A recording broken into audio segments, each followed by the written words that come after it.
தலைப்பில் பார்க்க போகிறோம். 2 புஸ்தகம், பிலிப்பியர், கொலோசியர் புஸ்தகத்திலையும் ஒரு முக்கியமான தலைப்பை குறித்து நம்ம பார்க்குறோம். பரலோகத்தையும் பூலோகத்தையும் இணைக்கக்கூடியது. சரிங்களா? அப்போ பரலோகத்தையும் பூலோகத்தையும் எது இணைக்கிறது? இதுதான் நம்ம பிலிப்பியர் புஸ்தகத்துலேயும் கொலோசியர் புஸ்தகத்துலேயும் நம்ம பார்க்குறோம். சரிங்களா? சரி, இன்றைக்கி பாடம் கிடையாது, இன்றைக்கி பாடம் நடத்துறது இல்லை, பாடத்தை டிஸ்கஸ் பண்ணுறோம். எல்லோரும் நம்ம படிச்சுட்டு வந்திருக்கோம்ல, அதனால் நம்ம பாடத்தை டிஸ்கஸ் பண்ணுறோம். சரிங்களா? சரி, ரட்சிப்பின் திட்டத்தில் ஆண்டவருடைய பிளான், ஆண்டவருடைய திட்டம் எப்பொழுதுமே பரலோகத்தை குறித்ததான ஒரு சிந்தை எப்பொழுதுமே கிறிஸ்துவுக்கு இருக்கும். பரலோகத்தை குறித்ததான சிந்தை, அந்த பரலோகத்தை குறித்ததான சிந்தையை ஒவ்வொரு நபருடைய மைண்ட்லேயும் இருக்க வேண்டும் என்பது தான் அவருடைய டீச்சிங்ஸ் இருக்கும்.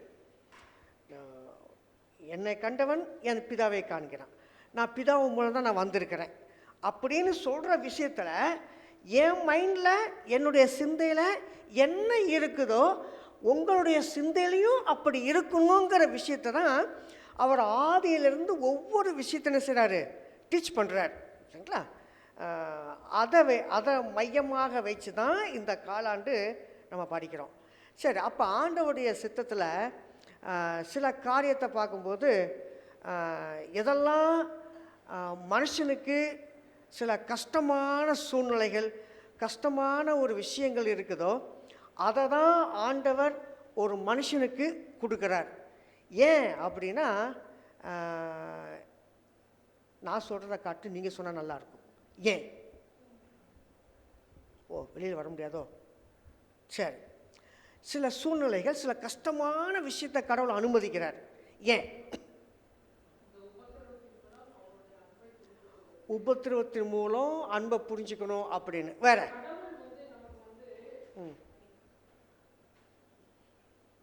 ஏமா இது ரெக்கார்ட் ஆகிட்டு இருக்குதா? அப்படியா? சரி, கடவுள் உபத்திரவத்தை கொடுக்கறது கிடையாது. ஒரு நிமிஷம்.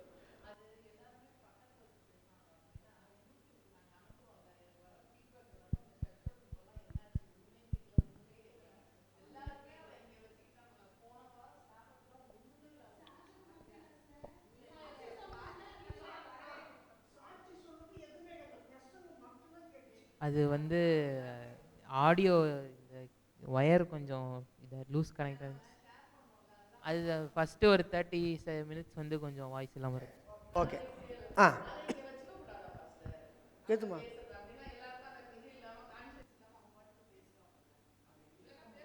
இழுக்க முடியாது, இழுக்க முடியாது.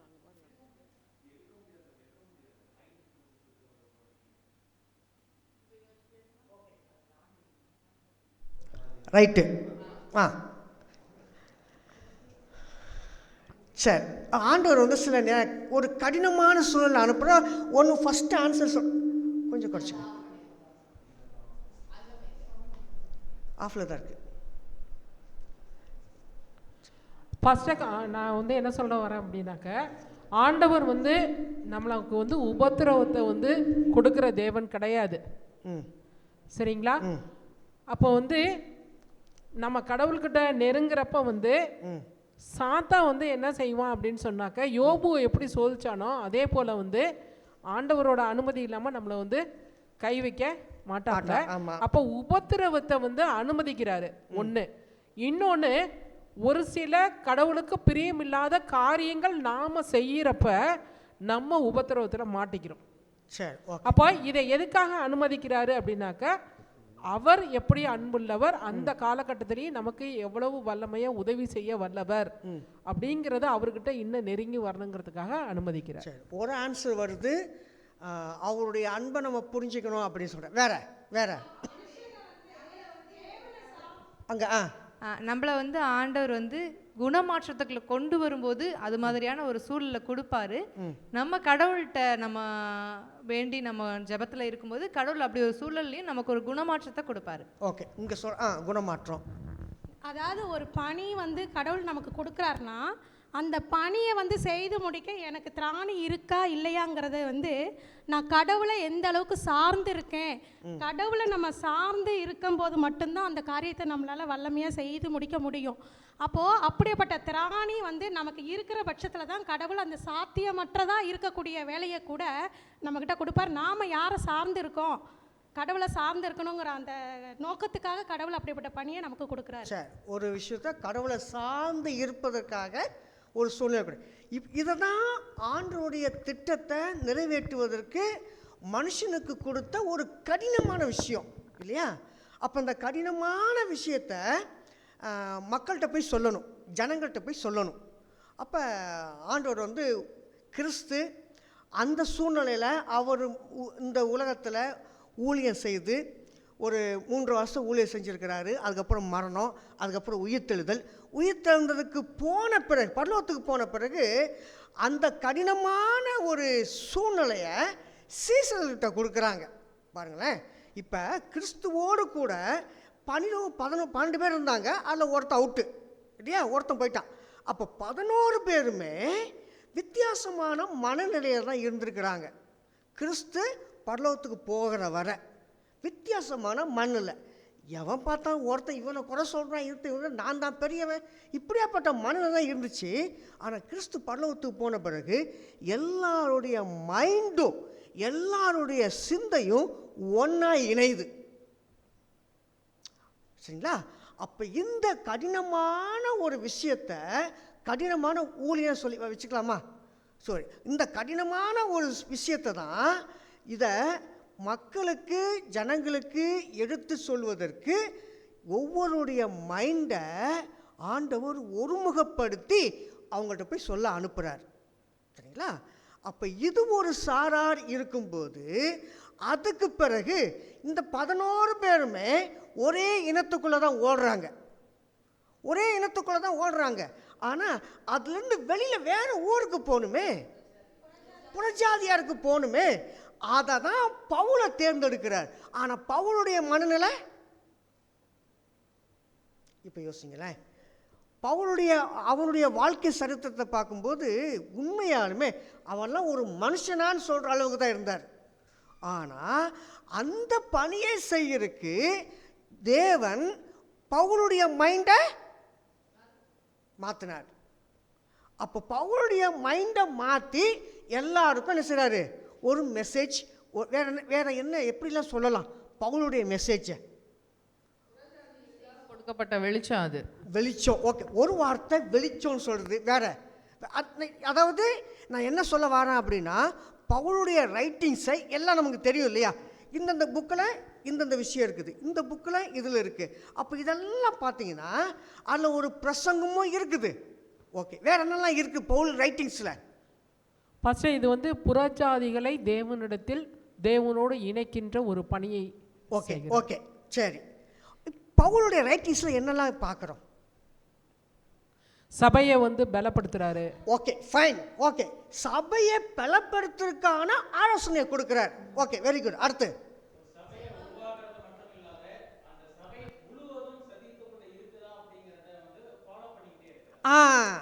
சபை சத்தியத்தில் இருக்குதா அப்படின்ட்டு அதை கண்காணிக்கிறதுக்கான ஒரு ஆளை நியமிக்கணும்னு ஒரு விஷயத்த சொல்கிறார். Okay very good. அடுத்து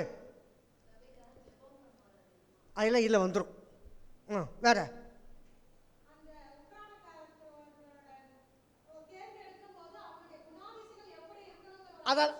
அதெல்லாம் சபையில் வந்துடும். ஓகே வேற அது இல்லாமல் ஒரு ப்ராக்டிக்கலான லைஃப்பில் அதை வந்து எவ்வளோ தூரம் ஒரு Christian life is not a cake walk. அதில் வந்து நிறைய சோதனை இருக்குது, நிறைய விஷயங்கள் இருக்குது, ஆனாலும் நம்மளால் நிற்க முடியும் அப்படின்றத அவர் தான் எழுதியிருக்காரு. Very good. ஒரு கிறிஸ்டியன் ஒரு ப்ராக்டிக்கல் லைஃப்பில் எப்படி நம்ம கிறிஸ்துவோடு சார்ந்து இருக்கணும், எப்படி ஜெயிக்கணுங்கிற விஷயத்த அதில் ஆலோசனை எடுத்துக்கலாமா? Okay very good. அதுக்கு ஆலோசனை கொடுக்குறாரு. ஓகே வேற வேற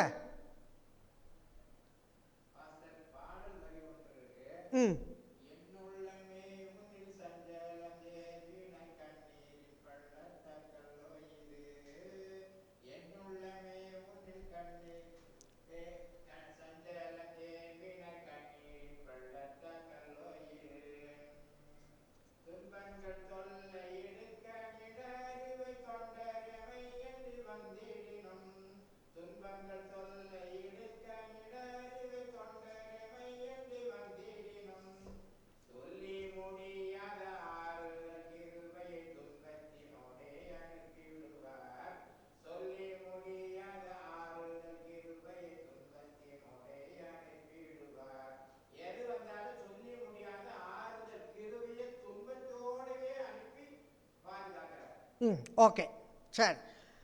வேறு யாருக்காவது ஆலோசனை கொடுக்குறாரா? பாஸ்டர், அடுத்து வந்து ஊழியத்தின் நிமித்தம் வந்து வருகின்ற பிரச்சனைகள் மத்தியில் எந்த இடத்துல கொண்டு போய் வச்சாலும் அந்த இடத்த ஊழியக்காலமாக அவர் மாற்றிடுறாரு. Okay okay okay okay, very good very good. வேறு யாருக்காவது ஒரு என்ன சூழ்நிலைகளை இன்னைக்கு வந்து நம்ம என்ன செய்யறோம்னாக்க, சூழ்நிலை எனக்கு வந்து வீட்டில் வந்து இவ்வளோ பிரச்சனைகள் இருக்குது, இவ்வளோ இது இருக்குது, எனக்கு உடம்பு பலவீனமாக இருக்குது, எனக்கு வந்து தயக்கம் இருக்குது, இப்படி ஒவ்வொரு காரியங்களையும் நம்ம வந்து காரணம் காட்டிக்கிட்டு வந்து சொல்லிட்டு போயிட்டே இருக்கோம். ஆனால் அவர் அப்படி இல்லை. எப்போ வந்து அவருக்கு வந்து மீண்டும் கண் பார்வை கிடச்சி அவர் வந்து அவரோட பாதப்படையில் அமர்றாரோ அப்பையும் ஒப்பு கொடுத்து ஒவ்வொரு இடத்துலையும் யாருமே ஆரம்ப காலத்தில் வந்து எல்லாருமே பயந்து நடுங்குறாங்க. இவன் வந்து கொன்னுடுவான், அவனோட சுபாவம் இதுதான் அப்படின்னு. அவ்வளோ உதாசீனத்துக்கு மத்தியிலும் அந்த அவருடைய அந்த குணங்களை நிரூபிக்கிறதுக்கு, இயேசுக்காக தான் நான் இனி ஊழியம் செய்ய போகிறேன் அப்படிங்கிறத நிரூபிக்கிறதுக்கு, இவன் ஆரம்பத்தில் இப்படி இருந்தானே இவன் என்ன இப்படி மாறிட்டாங்கிறதுக்கு அவரை கொலை செய்யறதுக்கு கூட இது பண்ணாங்க. அந்த காலகட்டத்திலையும் அவர் வந்து விடாமல் ஊழியம் செய்கிறாரு. நமக்கு அந்த பாடுகள் உண்டு, ஆனால் நம்ம அந்த மாதிரி செய்யறதுக்கு அந்த முன்னோடிகளை பார்த்து நம்மளும் பழகணும். ஓகே, ஆலோசனைன்னு கேட்டீங்க. பவுல் மாத்திரம்தான் வந்து பாத்தீங்கன்னா பிள்ளைகளுக்கு ஆலோசனை கொடுத்துருக்காரு, பெற்றோருக்கு கொடுக்குறாரு, புருஷர்களுக்கு கொடுக்குறாரு, மனைவிகளுக்கு கொடுக்குறாரு, மூப்பர்களுக்கு கொடுக்குறாரு. யாரை மூப்பரா எடுக்கணும், யாரை கங்காணியா எடுக்கணும்ன்ற எல்லா ஆலோசனையும் வந்து ஊழியக்காரர்களுக்கு எல்லா ஆலோசனையும் வந்து பவுல் மாத்திரம்தான் கொடுத்துருக்காரு. Very good. இதுதான் இந்த ஒரு விஷயத்தை தான் நம்ம பார்க்குறோம் இப்போ. சரிங்களா? இப்படி தான் பவுலுடைய விஷயம் என்ன செய்யுது இருக்குது. இப்போ இந்த கடினமான ஒரு ஊழிய திட்டத்தை ஃபஸ்ட்டு சீசர்களுக்கு கொடுத்துறாரு. அதை தாண்டி நீ வெளியில் போய் பிரஜாதியாருக்கு சொல்லணும் அப்படின்னு சொல்லிட்டு பவுல்கிட்ட சொல்கிறார். பவுலை தாண்டி பாருங்களேன், சாதாரண விசுவாசிகள், சாதாரண ஒரு ஆடு மேய்க்கிறவங்க, சாதாரண மீன் பிடிக்கிறவங்கள்ட்ட தாண்டி ஒரு ஹை எஜுகேட்டட் ஒரு ஃபிலாசபர்கிட்ட கொடுக்குறாரு. யாரு? பவுல்கிட்ட கொடுக்குறாரு. Philosopher, high educated fellow. அவர்கிட்ட கொடுத்த பிறகு இப்போ பேக் டு அந்த முதல் விஷயத்துக்கு வர்றாரு. இப்போ நம்மளாம் அந்த அளவுக்கு படிச்சிருக்கிறோம், நமக்கு அவ்வளோ நாலேஜாக இருக்குது. பாருங்களேன், அந்த கடினமான வேலையை ஆண்டவர் முத்தூதை நம்ம மற்றவர்களுக்கு சொல்லணும்னு அந்த கடினமான பொறுப்பை ஆண்டவர் நம்மக்கிட்ட கொடுத்துருக்கிறார். இதுதான் எவ்வளோ பெரிய சவால் இல்லை? எவ்வளோ பெரிய சவால். அப்போ இந்த ஒரு விஷயத்தை தான் பிலிப்பியர் புஸ்தகத்திலையும் கொலோசியர் புஸ்தகத்திலையும் இந்த காலாண்டு முழுவதும் நம்ம பார்க்க போகிறோம். சரிங்களா? எப்படி பரலோகத்தையும் பூலோகத்தையும் எது இணைக்குது, அதில் என்னென்ன விஷயங்கள்லாம் வருது, என்னென்ன, அதுக்கு யார் சம்பந்தம், அதுக்கு யார் பொறுப்பு, அதுக்கான என்னென்ன வேலைகள் செய்யப்பட வேண்டியது இருக்கிறது, இதெல்லாம் இந்த 13 வாரமும் நம்ம பார்க்க போகிறோம். சரிங்களா? இந்த 13 வாரம் பார்க்கறதுக்கு முன்னாடி இன்னைக்கு வரக்கூடிய மனப்பாட வசனம் யாராவது பார்க்காம அப்படியே எல்லாரும் என்னை பார்த்துட்டு இருக்கீங்க, அப்படியே சொல்லுங்க பார்ப்போம்.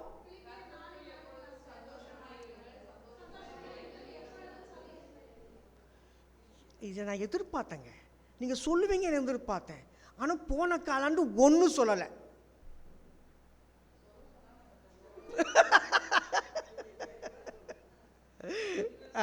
சரி, இனிமேல் இல்லை. அடுத்த காலாண்டு நம்ம இன்னும் இந்த திருமணம் முடித்த பிறகு ஒரு டெஸ்ட் இருக்குது. சரிங்களா? போன காலாண்டு படித்த மனப்பாட வசனம். Okay, done. போன காலாண்டு படித்த மனப்பாட வசனங்கள். ஸோ நமக்கு டெஸ்ட் இருக்குது. ஸோ அதே போல் இந்த காலாண்டு முடிச்ச ஒவ்வொரு டெஸ்ட்டு வரும். சரிங்களா? சரி, அப்போ இந்த காலாண்டு முழுவதும் இந்த 2 புஸ்தகத்திலையும் நம்ம எப்படி காடு வந்து பரலோகத்துக்குரிய காரியங்களும் பூலோகத்துக்கு காரியங்களும் எப்படி இணைக்கிறாங்க, அதில் என்னென்ன விஷயங்கள் இருக்குது, அதுக்கு யார் என்னென்ன பொறுப்பு கொடுக்குறாங்க, நமக்கு என்ன பாடத்தை நம்ம கற்றுக்குறோங்கிறது இந்த 13 வாரத்தை நம்ம பார்க்குறோம். சரிங்களா?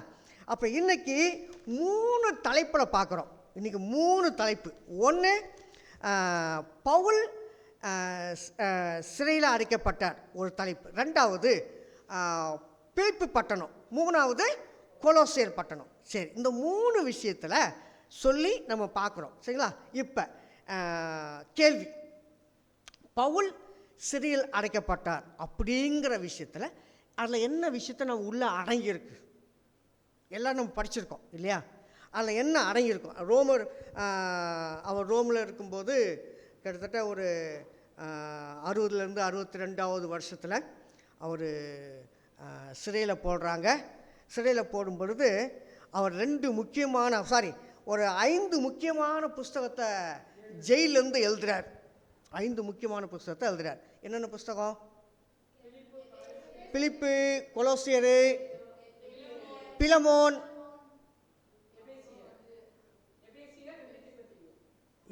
எபேசியரா?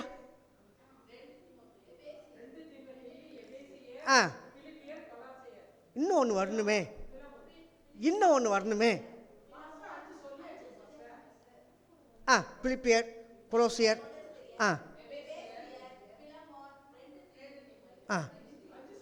5 சொல்லிட்டீங்களா? அப்போ லவோதிக்கேயா சபைக்கு எழுதுன ஆலோசனை கொடுக்குறார். அந்த நிருபங்கிறதுல ஆலோசனை கொடுக்குறார்.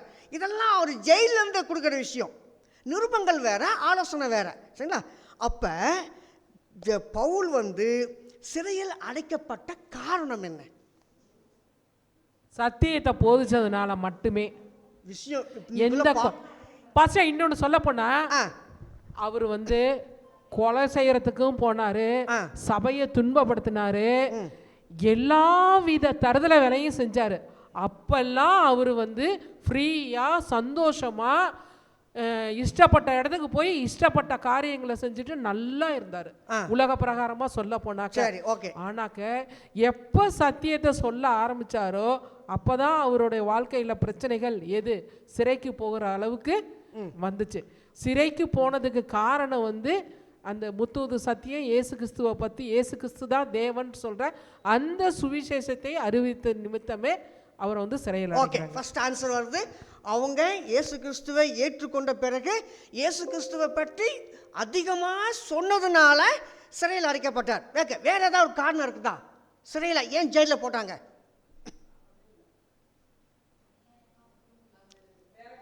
எதுவுமே இல்லைங்க பாஸ்டர், எங்களுக்கு தெரிஞ்சு இல்லை. உங்களுக்கு தெரிஞ்சதுன்னா சொல்லுங்க. அதான் டிஸ்கஸ் தான், வேற ஏதாவது காரணங்கள் இருக்கலாம். ஒருவேளை அவர் மனம் மாறி ஆண்டவருக்காக சத்தியம் சொல்ல ஆரம்பித்த பிறகு ஜெயிலில் போடப்படாமல் இருந்திருந்தா இந்த சத்தியத்துடைய வேகம் இவ்வளோ ஃபாஸ்ட்டாக புறஜாதிகளுக்குள்ளே போயிருக்காது. ஆண்டவர் ஒரு இடத்துல சொல்கிறாரு, நான் அவனை என்னோட பாத்திரமாக பயன்படுத்த போகிறேன் அப்படின்றத ஒரு இடத்துல அவனுக்கு போய் இது பண்ணுறதுக்காக சொல்கிறாரு, நான் அவனை இது பண்ண போகிறேன். அப்போ ஆண்டவர் முதல்லயே அவரை கொஞ்சம் நொறுக்கிறதுக்கு சித்தமாக தான் வச்சுருந்துருக்காரு. அவர் இப்படி பாடுபட்டால் மட்டும்தான் அந்த சத்தியம் ரொம்ப வேகமாக ரொம்ப ஆழமாக போகணுன்ற ஒரு காரியத்துக்காகவே அவர் சிறையில் போடப்பட்டார். சரி, ஓகே.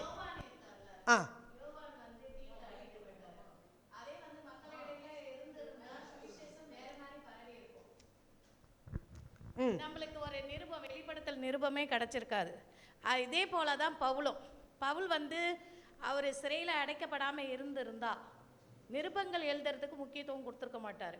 நிறைய சுவிசேஷம் பண்ணுறதுக்கு தான் முக்கியத்துவம் கொடுத்துருப்பாரு. இப்படிப்பட்ட நிருபங்கள்லாம், இப்படிப்பட்ட பொக்கிஷம் நம்மளுக்கு கிடைப்பதற்கு கடவுளோட திட்டம். இது நம்மளுக்கு கிடைப்பது. ஓகே, பவுலுடைய ஆண்டவர் அந்த பவுல் மேலே வைத்திருக்கிற ஒரு எப்படி சொல்லலாம்னா, நீங்கள் சொன்னீங்கல்ல, அன்பு ஒரு சைடு இருந்தாலும் அவனை எந்த அளவுக்கு நான் பாத்திரமாக நான் பயன்படுத்துகிறேன் அந்த வீரியத்தை என்ன செய்கிறாரு? நிருபத்தின் மூலம் காட்டுறார். அவருடைய ரைட்டிங்ஸு, அவருடைய திங்கிங்கு எல்லாமே நிருபத்தில் அவருடைய வீரியத்தை வெளியில் கொண்டு வர்றதுனால மற்றவங்களுக்கு இது பிடிக்கல. ஏன்னா பவுலுடைய ரைட்டிங்ஸு ஈஸியாக நம்ம மைண்டில் சிந்தையில் வச்சுக்க முடியாது. யோசித்து தான் சில விஷயத்தை செய்ய முடியும். அது அப்போ ரோமர் புஸ்தகத்தில் பார்க்குறோம். இப்படி எந்த வகையில் இவர் சொல்கிறாருன்னு நம்மளால் புரிஞ்சிக்க முடியாது.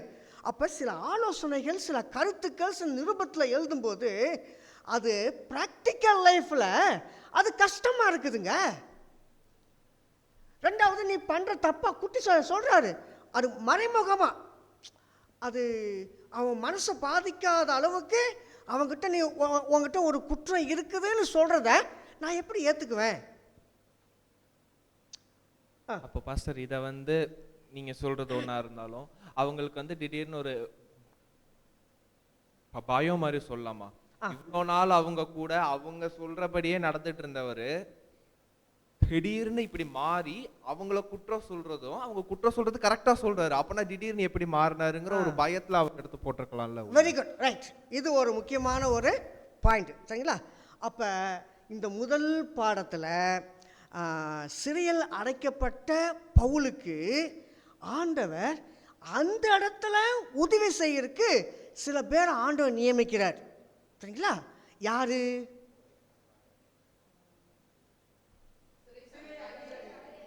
சிறை அதிகாரிகள். ஓகே, வேற?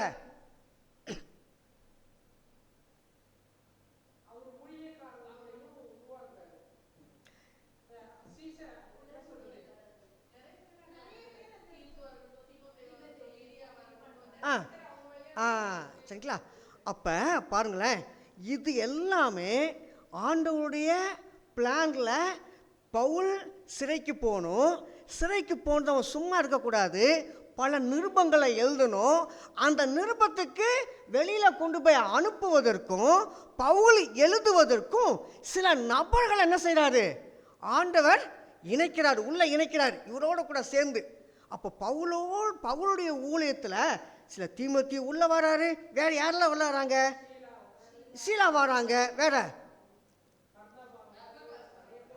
பர்னபாஸ். அப்போ எல்லாத்தையும் வர்றாங்க இல்லையா? அப்போ இவங்க எப்போ பிரிட்டேரியன் அவருடைய காவல்காரன் அவன் உதவியாக இருக்கிறான். ஒவ்வொரு நபர்களும் இந்த சிறையில் அடைக்கப்பட்ட பவுலுக்கு ஒரு நம்பிக்கை கொடுக்கக்கூடிய அளவுக்கு என்ன செய்கிறாங்க? அவங்க தானாக வர்றாங்களா? சில பேர் சில காவலாளியே தானாக வர்றாங்க? இல்லை, பவுல் சொல்லுகிற விஷயத்த ஏற்றுக்கொண்டு ஏசாமியை ஏற்றுக்கிறான். அவன் ஏசாமியை ஏற்றுக்கிட்டு பவுலுக்கு உதவி செய்கிறான். எங்க? சிறையில் இருக்கும்போது.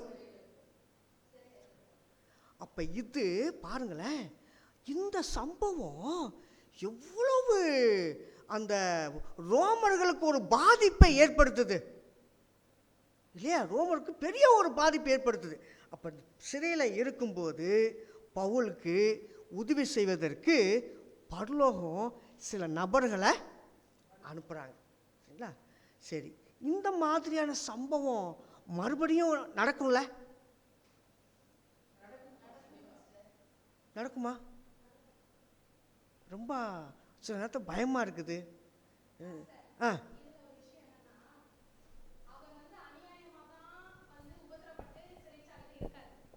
ஆனால் இதை ப்ராக்டிக்கலாக நம்ம யோசித்தோம் அப்படின்னா, நாம் அந்த இடத்துல இருந்தோம்னா நாம் என்ன எப்படி இருந்திருப்போம்? என் மேலே இந்த பழிக்கும் இந்த சிறைச்சாலைக்கு வர்றதுக்கும் எனக்கு இல்லை, ஆனால் இது எனக்கு தேவையில்லாத ஒரு விஷயமா வந்திருக்குன்னு சொல்லி நம்ம அழுத்தத்துக்குள்ளேயும் புலம்பலுக்குள்ளேயும் தான் போவோம். ஆனால் அந்த இடத்துல பவுல் என்ன செஞ்சார்? ஊழியத்தை செஞ்சார். அப்போ வேலையில் நம்ம இருக்கும்போதும் இல்லை மற்ற காரியங்கள்லையும் நமக்கு ஒரு பிரச்சனையை அனுமதிக்கிறாருன்னா அந்த இடத்துல நாம் என்ன செய்யணுங்கிற ஒரு நோக்கத்தை பவுலோட வாழ்க்கையில் நம்ம பார்த்துக்கலாம். பவுலுக்கு அப்படிப்பட்ட காரியம்தான் அங்கே நடந்திருக்கு. பவுல் என்ன பண்ணுறாரு? அந்த சிறைச்சாலையிலையும் அவர் காலை அந்த தொழுவ மரத்தில் கட்டி போட்டால் கூட அவர் என்ன பண்ணார் அப்படின்னா ஜெபிச்சாரு, சந்தோஷமாக ஜெபிச்சாரு. நாம் அப்படிப்பட்ட சூழ்நிலையில் அப்படி இருப்போமா? நம்ம அங்கே நம்மளை பவுலோட ஒப்பிட்டு நம்ம பார்க்கும்போது இந்த மாதிரியான பாடங்களை நம்ம வாழ்க்கையில் நம்ம ஏன் படிக்கிறோம் அப்படின்னு பார்க்கும்போது நமக்கு இப்படிப்பட்ட ஊழியம் எப்படிப்பட்ட வேணாலும் ஆண்டவர் நமக்கு அனுமதிப்பார். அப்போ அதில் நாம் எப்படிப்பட்ட ஊழியத்தை பார்க்கணும், எப்படிப்பட்ட ஊழியத்தை நம்ம செய்யணும். அப்போ பவுல்கிட்டேருந்து நாம் என்ன கற்றுக்கணும்? அவர் அங்கே சிறைச்சாலையில் ஒரு கைதியாக போனாலும் ராயன் அரண்மனையில் உள்ளவங்க எல்லாருமே வாழ்த்துத்தை சொல்கிற அளவுக்கு அவர் அந்த இடத்துல ஊழியத்தை செய்கிறாரு அப்படிங்கிறது என்னோட கண்ணோட்டம் பாஸ்டர். ஓகே, நல்ல பாடம். ஓகே, வேற பாடம். நான் என் வாழ்க்கையில் எதையெல்லாம் சிறையாக நினைத்து கொண்டிருக்கிறேன். வெளியில தான் இருக்கேன், ஆனாலும் நான் ஊழியத்தை சொல்ல முடியாத அளவுக்கு எதை சிறையாக நான் நினச்சிக்கிட்டு இருக்கேன். ஓகே, அப்போ அந்த சிறையின் மத்தியில் அதை நான் எப்படி ஊழியத்துக்கு பயன்படுத்துறதுக்கு மாற்றிக்கணும். அவர் எப்படி ஒரு சிறையிருப்பில் இருக்கிறப்ப அதை ஊழிய களமாக மாற்றினாரோ அதே போல் இன்றைக்கி என்னோட வாழ்க்கையில் எதையெல்லாம் நான் சிறையாக நினச்சிக்கிட்டு இருக்கேன் அப்படிங்கிறத நம்ம யோசிக்கணும். Okay, fine, okay. இங்கிட்டு அவதானா? சரி, அப்போ என்ன பாடம் கற்றுக்குறோம்? பவுல் சிறையில் இருக்கும்போது ஆண்டவர் எந்த நோக்கத்துக்காக பவுலை அழைத்தாரோ, அது சிறையாக இருந்தாலும் பரவாயில்ல, எப்படியாப்பட்ட இடமா இருந்தாலும் பரவாயில்ல, அந்த இடத்துல ஆண்டவருடைய திட்டத்தை, அவருடைய ஊழியத்தை பலமாக தைரியமாக செஞ்சார். சரிங்களா? அப்போ நமக்கு இந்த ஒரு வாய்ப்பு கிடைக்குமா? இந்த வாய்ப்பு கிடைச்சா நம்ம எப்படி பயன்படுத்துவோம்? பவுல் சிறையில போய் அவரோட ஊழியத்தை ஆரம்பிக்கல. பவுல் சிறையில போய் அவரோட ஊழியத்தை ஆரம்பிக்கல. அவர் வெளியிலயே ஆரம்பிச்சிட்டாரு, அப்புறம் போனாரு. நம்ம உள்ள போய் ஆரம்பிக்கிறது இல்ல, தெரிஞ்ச சத்தியத்தை முதல்ல நம்ம பகிர ஆரம்பிக்கணும். அப்புறம் தான் நமக்கு சோதனைகள் வரும், உபத்திரங்கள் வரும். அங்க நம்ம நிக்கிறோமான்னு பார்க்கணும். முதல்ல வரட்டும், முதல்ல என்ன தூக்கி உள்ள போட்டுட்டோம், அப்புறமா நான் பாக்குறோம்னு நினைக்கிறதும் தப்பு தான். பாஸ்டர், இயல்பாகவே நம்ம ஒரு விஷயம் நடக்கும்போது, ஒரு சோதனை வரும்போது நம்ம யோசிக்கிற ப்ராக்டிக்கலான ஒரு விஷயம், இது ஏன் எனக்கு வந்துச்சு, உடனே முட்டி போட்டு இதுலேருந்து வெளியில் கொண்டு வரதுக்கு எனக்கு உதவி செய்யுங்க ஏசப்பா, இப்படி தான் நம்ம கேட்குறோமே. ஒரு பிரச்சனை வந்துச்சுன்னா இந்த பிரச்சனை எனக்கு வரக்கூடாது, எனக்கு இதுலேருந்து வெளியில் கொண்டுட்டு வாங்க. இப்போ பவுல் வந்து ஜெயிலில் அடைக்கப்பட்டிருக்காரு. அவர் அந்த இடத்துல வந்து நான் அநியாயமாக அடைக்கப்பட்டிருக்கேன் ஏசப்பா, இதுலேருந்து எனக்கு விடுதலையை தாங்க அப்படின்னு அவர் ஜெபம் பண்ணல. அப்படி அவர் ஜெபம் பண்ணாமல் அந்த இடத்தையும் ஒரு ஊழியக்களம் அம்மா சிஸ்டர் சொன்ன மாதிரி மாத்துறாரு. அதே மாதிரி தான் இப்போ நமக்கு ஒரு பிரச்சனை வந்துச்சுன்னா நம்ம அந்த பிரச்சனையை யோசிக்காமல் அந்த இடத்துல தேவன் நமக்கான திட்டம் என்ன வச்சிருக்காரு அப்படின்னு நம்ம யோசிக்க பழகணும், பக்குவப்படணும். அது கரெக்டு தான் சிஸ்டர், அது பக்குவப்படணும். நம்ம ப்ராக்டிக்கலாக யோசிக்கிறது, ஏசப்பா இந்த பிரச்சனை வந்துருச்சு, என்னை காப்பாற்றுங்க, இப்படியே தான் நம்மளுடைய கண்ணோட்டமே இருக்குது. அந்த கண்ணோட்டம் ஃபஸ்ட்டு மாறணும். இந்த பிரச்சனை வருதுனாவே இது என்னுடைய நன்மைக்காகத்தான் அப்படின்னு ஃபஸ்ட்டு நம்ம புரிஞ்சிக்கிற அந்த பக்குவத்துக்குள்ளே ஃபஸ்ட்டு வரணும். அது என்னுடைய பாயிண்ட். ஓகே ஓகே ஓகே அது கரெக்ட். இப்போ வந்து ஃபெமி சிஸ்டர் சொன்ன மாதிரி இதுவும் நமக்கு வந்து கரெக்டு தான். என்னென்னா இந்த வருஷம் நமக்கான புது வருஷ ஆராதனையோட செய்தியே வந்து அது ஆசீர்வாதமான செய்தி இல்லை, அது எச்சரிப்பின் செய்தி தான். அதுக்கேற்ற மாதிரியே சாபத் ஸ்கூல் புக்கை எடுத்துட்டு நான் அதுக்கப்புறம் தான் உட்காந்தேன், என்ன படிக்கிறோம் இந்த வாரம் என்னன்னு பார்த்தா எடுத்த உடனே லெசனு துன்பப்பட்டும் கைவிட, என்ன ஆண்டவரே ஒரு சோதனை. அப்போ நம்மளை தயாராகுன்னு தான் சொல்கிறாரு. எப்போ பாரு ஊரெல்லாம் சொல்கிற மாதிரி நீ ஆசீர்வாதமாக இருப்ப, எப்போ ஆசீர்வாதமாக இருப்ப, அதுக்கும் ஒரு இது இருக்கு இல்லையா? ஸோ துன்பப்பட வேண்டிய காலம் அப்படின்னா அதுக்கு நம்ம முதல்ல தயாராகணும், பக்குவப்படணும். அந்த நேரத்தில் நம்ம அதைரியமாவோ இல்லை விசுவாச குறைவுக்குள்ளேயோ போகக்கூடாது. இப்போ இது வந்து நமக்கான தேர்வு நேரம். இந்த நேரத்தில் நம்ம எவ்வளோ தூரம் அந்த எக்ஸாமை எழுத போகிறோன்றது ரொம்ப முக்கியம். ஒருவேளை இந்த வருஷம் இப்படிப்பட்ட விஷயங்கள் தான் அப்படின்னா அதை நம்ம ரொம்ப தைரியமாக நம்ம சபையோர் எல்லாரும் ஃபேஸ் பண்ணணுன்றதுக்காகவே இந்த லெசன்ஸ் எல்லாம் கொடுக்கப்பட்டிருக்குன்னு நான் நினைக்கிறேன். இல்லை நீங்கள் சொல்கிற மாதிரி அதே போல பாஸ்டர், அந்த துன்பத்தை நம்ம யாருமே ஆசீர்வாதமாகவே பார்க்கவே மாட்டேன்றோம்.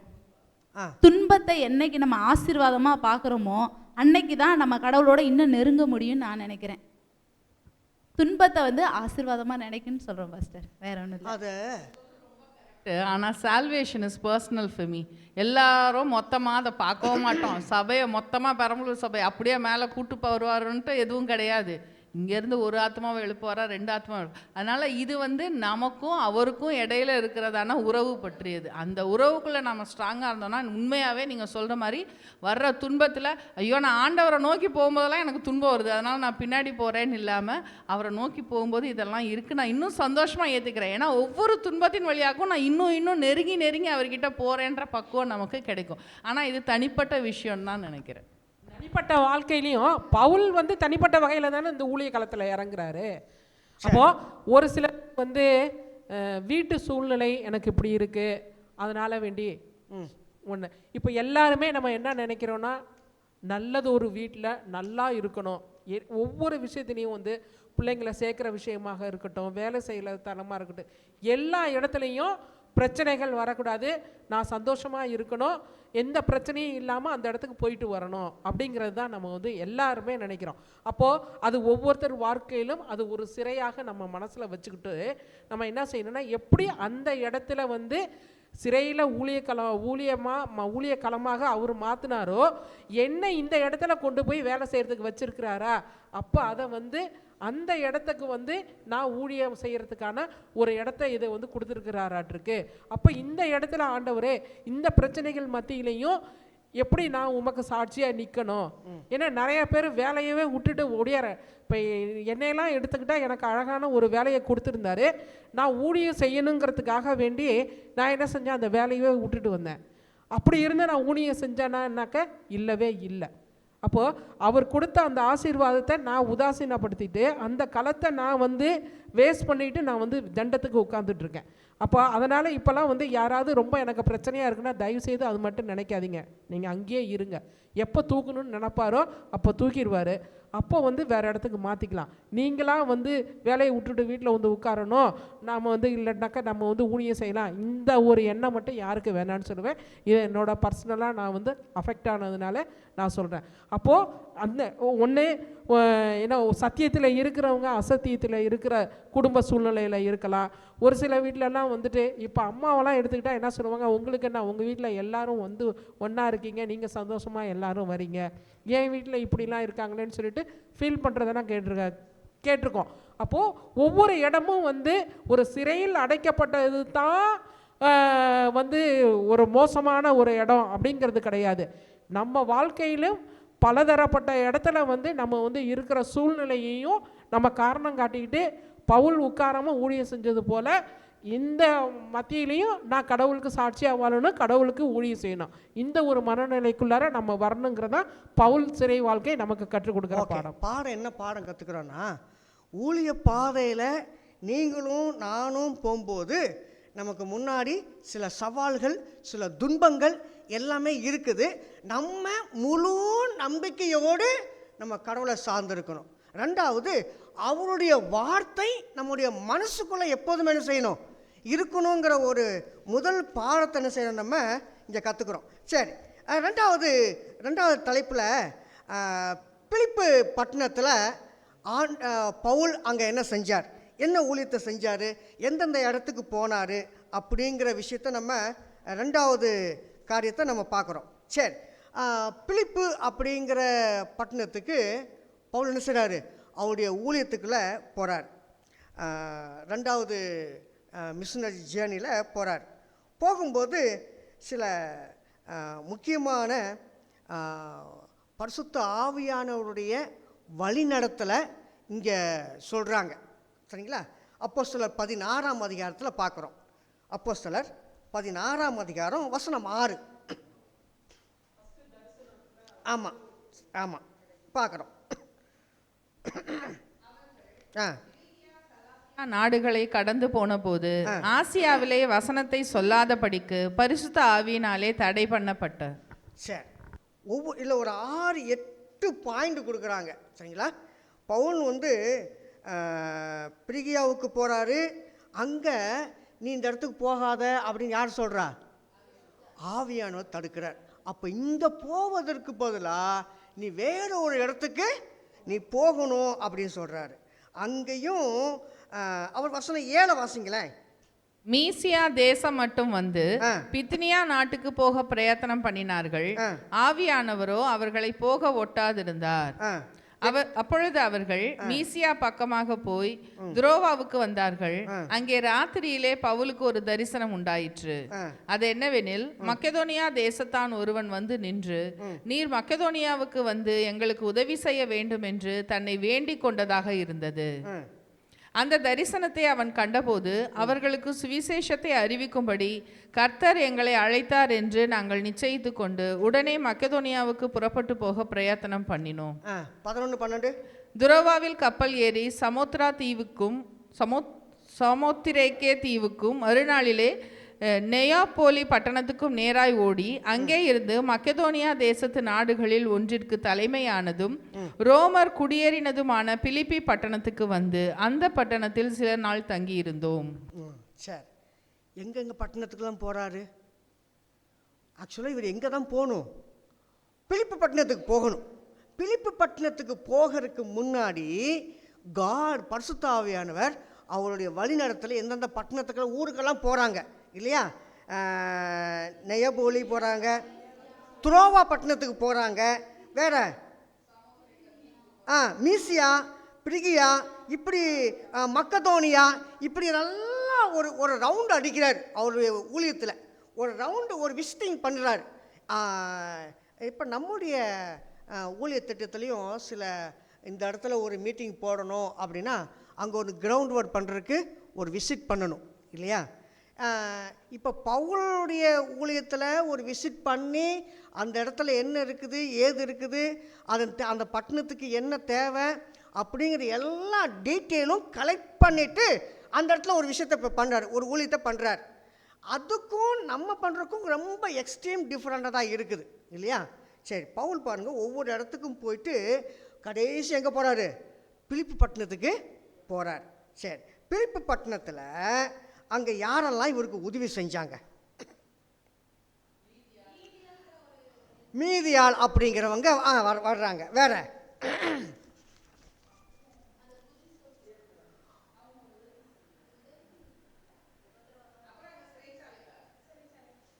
யாரு?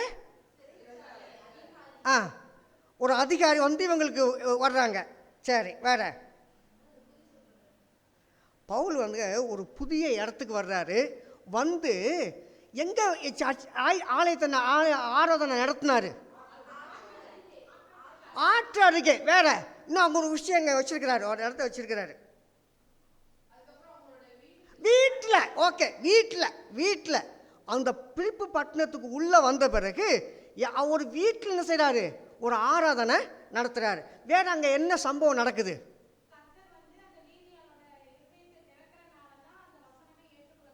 சரி,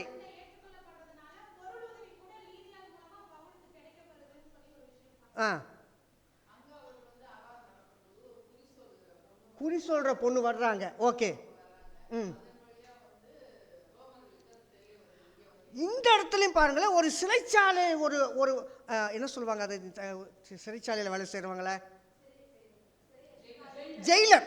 ஒரு ஜெயிலரு இயேசு கிறிஸ்துவை ஏற்றுக்கொண்டு அவரு ஞானஸ்தானம் எடுத்து பவுலுக்கு ஊழி செய்கிறாரு.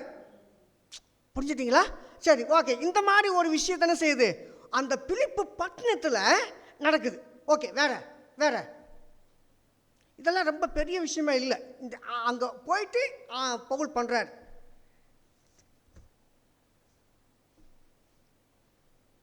வேற இன்னைக்கு டிஸ்கஷன் தான் பண்ணுது இன்னைக்கு. அப்போ பவுல் அந்த இடத்துல போயிட்டு எந்த சிறைச்சாலைக்காரர் மட்டுமா அங்கே வந்து விசுவாசத்துக்குள்ளே வந்தார்? அவர் மொத்த குடும்பமே வந்துச்சு சரிங்களா? அப்போ ஒவ்வொரு இடத்துக்கும் பவுல் போகும்போது அங்கே ஒரு விஷயத்தை காட் என்ன செய்கிறாங்க? ஒரு ஆயத்தம் பண்ணிக்கிட்டே இருக்கிறாங்க. ஏன் அப்படின்னா பவுல் எப்படியும் ஜெயிலில் தான் இருப்பார், எப்படியும் பாதி நாள் ஜெயிலில் தான் இருக்கார். அப்போ பாதி நாள் ஜெயிலில் இருக்கிற காலகட்டத்தை காட் அதை பயன்படுத்தணும். அப்போ யார் மூலமாவது சில விஷயங்களை செய்யணும், செய்தி போய்கிட்டே தான் இருக்கணுங்கிற விஷயத்த பார்க்குறார். சரி, கொலோசியருடைய வரலாறு எப்படி? கொலோசியர் அதில் முக்கியமான சில விஷயங்கள்லாம் கொலோசியரில் பார்க்குறோம். அந்த கொலோசியர் புஸ்தகத்தை படிக்கும்போது அதில் கொலோசியர் புஸ்தகம் அப்படி சொன்னால் நமக்கு என்ன ஞாபகத்துக்கு வரும்? இப்போ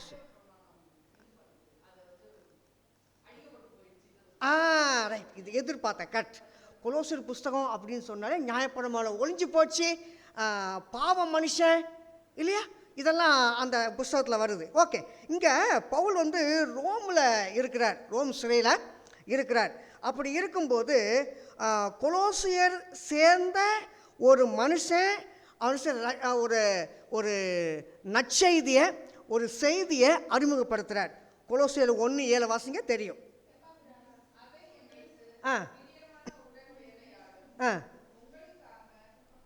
உண்மையான ஊழியக்காரனுமாய் இருக்கிற எப்பாப்பிராவினிடத்தில் நீங்கள் கற்றறிந்திருக்கிறீர்கள். அவரு ஒரு ஊழியக்காரனா, ஒரு உதவியாளராக என்ன செய்கிறாங்க? பவுலுக்கு இருக்காங்க. ஓகே, வேற என்ன விஷயத்தை அந்த அந்த கொலோசியர் பட்டணத்தில் நம்ம பார்க்குறோம்? வேற யாரெல்லாம் அந்த பவுலுக்கு உதவி செய்கிற இந்த கொலோசியர் பட்டணத்தில் இருந்து? ஒனேசிமு. ஓகே, ஒனேசிமு வர்றாரு. வேற யார் வர்றா?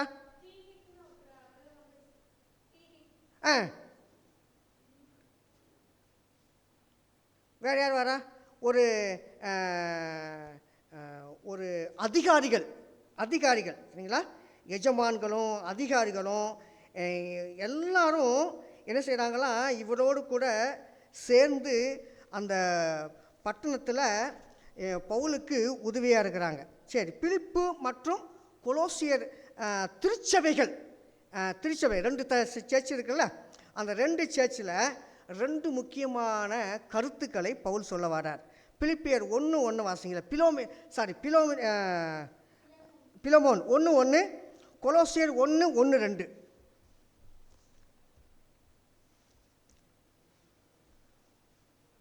ரெண்டும் சில முக்கியமான கருத்துக்களை இங்கே சொல்கிறாங்க. பிலமோன் 1:1.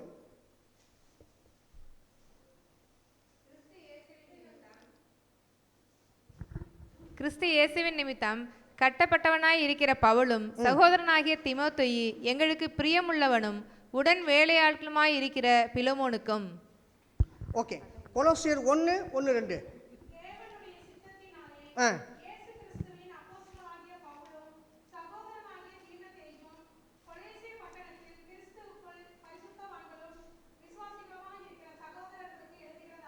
சரி,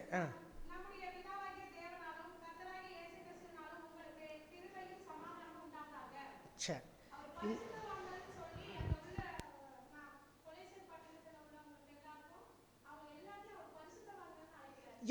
அப்படி பரிசுத்தவான்களா? பிரித்தெடுக்கப்பட்ட அவங்க. சரி, பாருங்களேன் பவுல் எப்படி விவரிக்கிறாங்க, எப்படி சொல்கிறாங்க அப்படின்னா, எந்த அந்த 2 நிருபத்திலையும், பிலிப்பியர் நிருபத்திலையும் கொலோசை நிருபத்திலையும் விசுவாசிகள் அவங்க யதார்த்தமாக அவங்க பாவம் செஞ்சாலும் பவுல் பார்க்குற பார்வை நம்ம பார்க்குற பார்வை வேற. ஒரு பாவம் செஞ்சுட்டா அவன் பெரிய விஷயம் பண்ணிட்டாப்பா அப்படின்னு ஊரா தண்டால் அடிச்சோம் நம்ம. பவுல் பாருங்க, அவன் பாவம் செஞ்சுட்டான், அந்த பாவத்தை பெருசாக பார்க்காம அவனை என்கரேஜ் பண்ணுற அளவுக்கு அவன் பரிசுத்தவானுப்பா, பரிசுத்தவான் அப்படின்னு அந்த பாவத்தை சுட்டி காட்டாம அதை பெருசாக பார்க்காம பவுல் செய்கிறாரு, அவன் செய்த தவற ஒரு எப்படி பார்க்குறாருன்னா, அது ஒரு ஆத்மாவாக பார்க்குறார் பவுல். சரிங்களா? சரி, 2வது பார்த்தீங்கன்னா, அந்த காலகட்டத்தில் யாரெல்லாம் சபையை நடத்துனாங்கங்கிற விஷயத்த சொல்கிறார். முக்கியமாக சபையை நடத்துனவங்க யாரா? மூப்பர்களா? விசுவாச பிள்ளைகளா? இந்த புஸ்தகத்தில் தான் பவுல் ஒரு அப்போஸ்தலராக இருக்கிறாரு, ஒரு தலைவராக இருக்கிறாரு பவுல். அதுக்கப்புறம் தீமோத்தேயு அவருக்கு ஒரு ஊழியக்காரனாக வர்றாரு இல்லையா? தீமோத்தேயு ஒரு ஊழியக்காரனாக வர்றாரு. அதுக்கப்புறம் உள்ளூர் மூப்பர்கள், சபை மூப்பர்கள், அதுக்கு பிறகு உதவியாளர்கள், ஆலய உதவியாளர்கள். அப்போ இவங்க தான் அந்த காலகட்டத்தில் சபையை நடத்திட்டு வந்தாங்க. இப்போ ஒன்றும் இல்லை, உதவியாளர்கள், மூப்பர், நீ சொன்ன மூப்பர்கள், இவங்க தான் சபையை நடத்திட்டு வந்தாங்க. அப்போ ஊழியக்காரங்க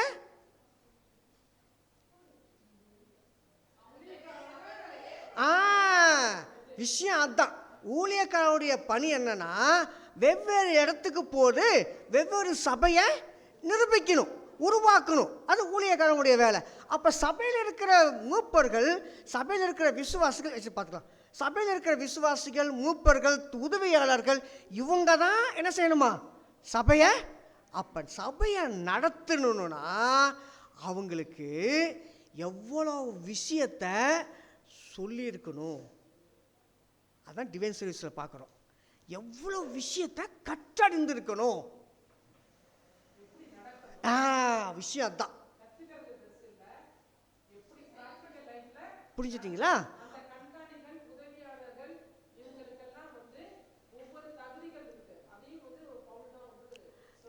அப்போ